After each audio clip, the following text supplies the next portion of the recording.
If you've clicked on this video, chances are that you have a solid expertise. You know your craft, you're highly skilled. You do amazing work, but you do not see the recognition that you deserve. You don't see the visibility, and actually you see that less qualified people, in your opinion, get ahead faster than you. And guess what? You might be in what I call the expert trap.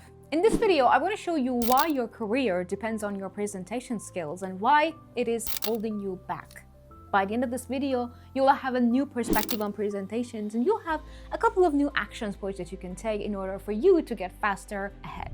First, I want to start with something very fundamental. Maybe a new mindset, maybe just a new way of thinking about presentations. And that is, every proposition needs marketing in order to be sold. Now, stay with me here, right? You're like, what does this have to do with presentations? But stay with me. Listen, any product, service, or proposition needs to be marketed in order to be sold. No matter how you market it, but it has to be marketed before it can be sold.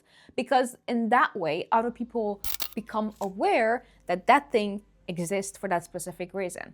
Let's just take my cup here. Let's say that I create homemade mugs or cups at home. And if I just stay at home and create it on my own, who's ever gonna know that I'm doing this? Who's ever gonna know that I can sell them something? Who's ever gonna give me their money? If I don't do the marketing, if I don't talk about it, if I don't show any visibility, if I don't start communicating outwards that, hey guys, this is what I make, this is my value proposition, this is the service I can give you, come and buy it from me.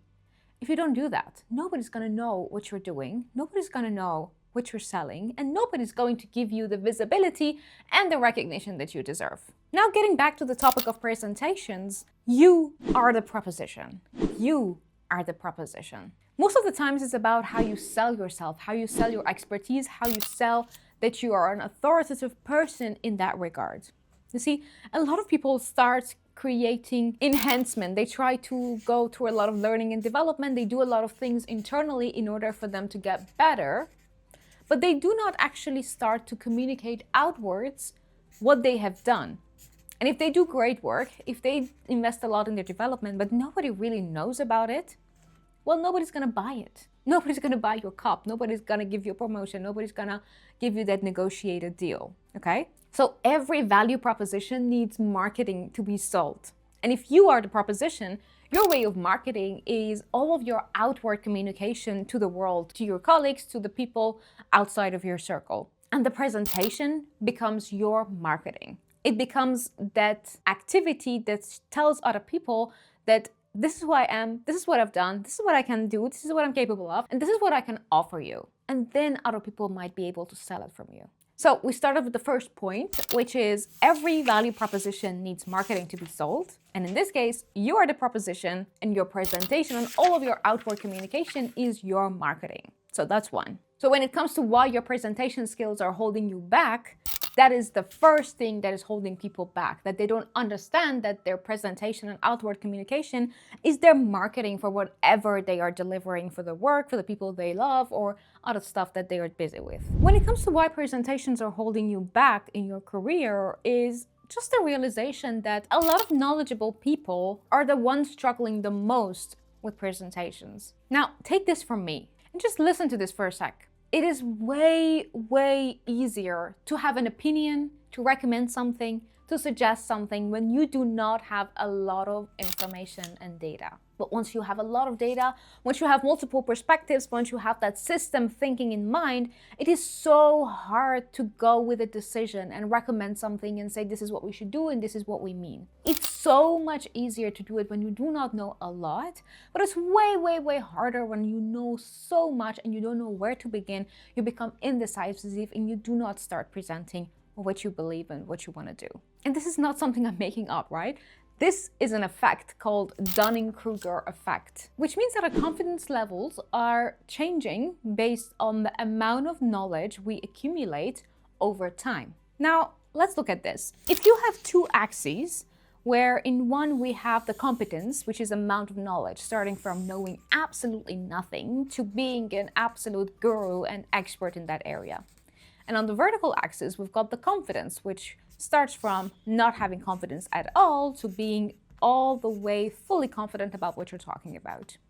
When you look at this diagram, it's super easy to think that it's very logical, right? The more you get access to data, the more you know, the more you become confident. So there should be a direct correlation between these two, right? I mean, that's what I thought. I don't know about you, but that's what I thought. But it's not true. When it comes to the amount of knowledge and data we acquire over time, our confidence level actually starts fluctuating. So it starts with a peak, then it goes into a valley, and then it becomes sustainable. So the first peak, the first jump, we call it the peak of the mountain stupid. So this is where you come across something very new, a new topic, a new book about something new, and then you read that book and you become super confident that you know what you're talking about. You start advising people, you start having opinions, you start asserting yourself in that specific topic, which you just read only 1 or 2 books about. And that's the peak of mountain stupid. And after the peak of mountain stupid, we've got the valley of despair. This is where you go a little bit deeper into that topic and you learn that maybe what you thought wasn't really true. So you start accumulating more data, more perspectives, more angles, more system thinking. And then you become trapped into the valley of despair, where you think that, holy moly, I know nothing. I know absolutely nothing. I was so stupid thinking that I had an opinion about this. And then over time, if you still continue getting more and more data, trying to create more expertise for yourself, you plateau a little bit once you become the guru and your confidence level becomes a little bit more stable. But the peak and the valley, these are both traps. A lot of people stay in the peak, a lot of people stay in the valley, where they should have kept on and gone into the sustainable plateau of everything being more stable. Now let's step back a second.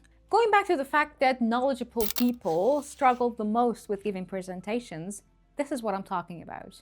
When people know a lot, it's way harder for them to give their opinion, to start presenting and have ideas. I've seen it so many times. I have fallen into that trap as well. If you do not become aware and leave this expert trap, you will be here. You will be in the expert trap. And in this trap, you might be thinking, oh, probably less knowledgeable people are giving presentations left and right. They're talking a lot about something that I'm the expert of, something that I am super experienced in, something that I should have an opinion about. But you see other people talking about it, giving presentations, having outward communication, and you feel like, I know so much more about that topic. I thought everybody knew that, but it turns out that's not true.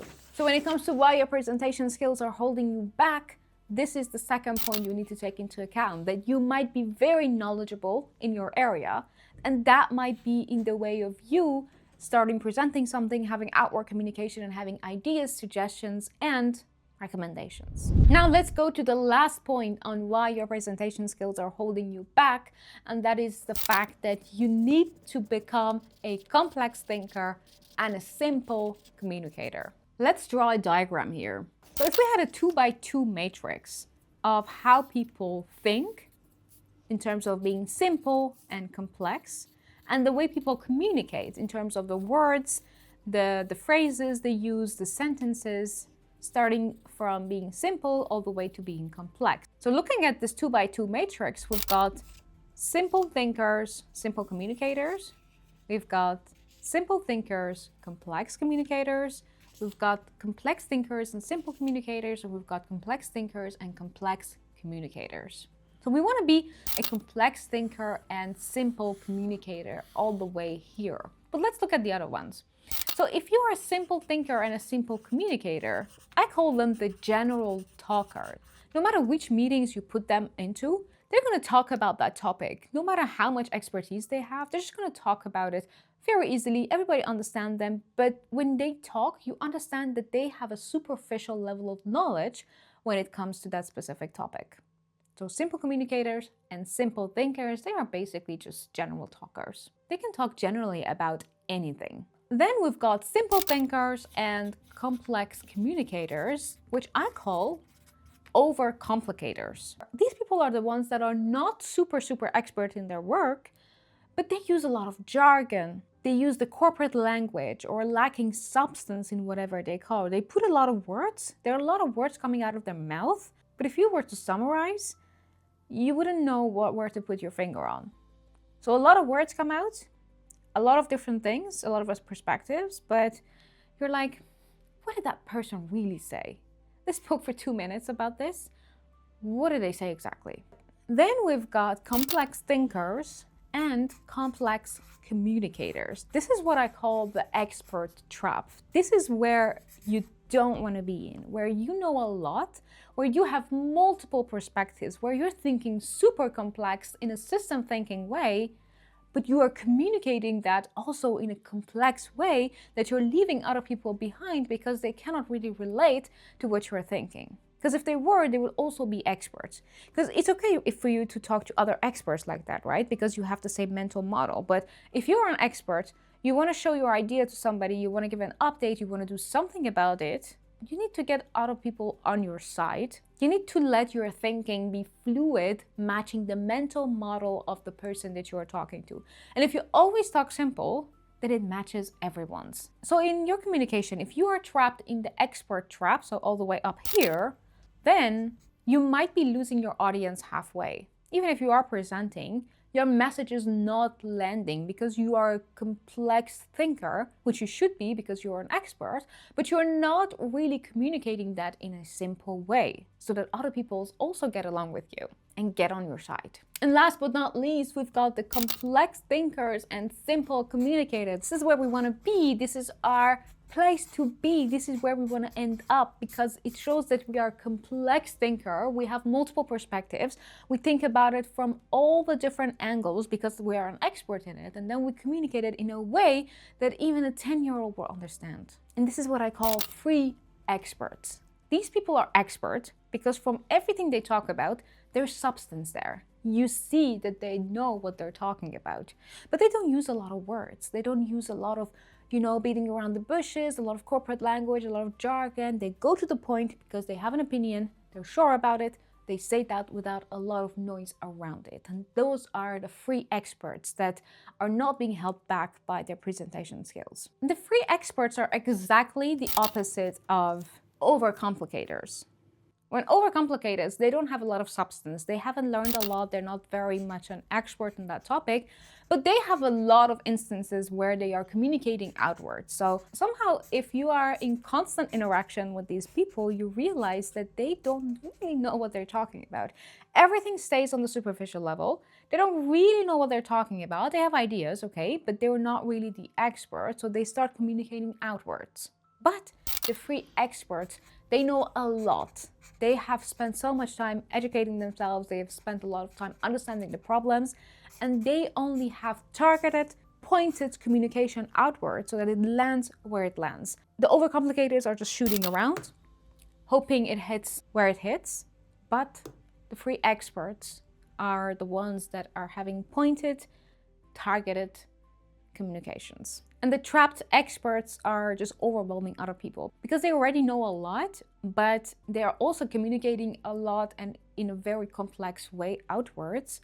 So it doesn't really land where it should. And it starts overwhelming other people and other people stop listening. So when it comes to why your presentation skills are holding you back, this is the third point that you need to take into account, being you need to go towards being a complex thinker and a simple communicator. Okay, now that we know the 3 points, let's do a bit of a diagnosis. So if you were to look at the first point, being that every value proposition needs marketing for it to be sold, if you think about it yourself, how often do you present? How often do you volunteer to present? How do you look at presentations? Do you feel like that presentations are the thing that is distracting you from your work? Something that is trying to take up your time, something that you don't understand why people have to gather and talk about this. It's super obvious, nobody has to talk about it anymore. You feel like that they are a waste of time? How do you look at presentations? Because the way you look at it, how you believe it to be, directly impacts how you will act and how you will act directly creates your results. And this is a loop that you need to figure out for yourself. And for the second point, that knowledgeable individuals struggle the most with presentations, do you feel like that other people who are a little bit less knowledgeable than you are giving presentations left and right or having opinions where you think you should have? Has there been a moment where Somebody says something, somebody shows a work that you feel like, I should have done that. That should have been my job. That should have been my work. Have you ever felt like that? Please think about it for this point for you to work. Otherwise, you will be in the expert trap. And lastly, for the complex thinking and simple communication, you can easily ask for people about this. You'll be surprised how many people will just give you honest feedback because it's something that you're trying to grow in, and other people are also okay with that. So it's even in their favor for you to get better communication and presentation skills. So please ask for feedback, ask your manager, ask somebody who's working with you to know that, are they really getting my point in the first try? Do they get confused about it? Do they leave me behind when I'm talking about something because my message is not landing? Because if that's true, then you might be in the expert trap where you are thinking complex and also communicating complex, which is not something you want. All right, thank you so much for listening. I hope this was valuable for you. And if it was, please hit that like button. See you in the next one.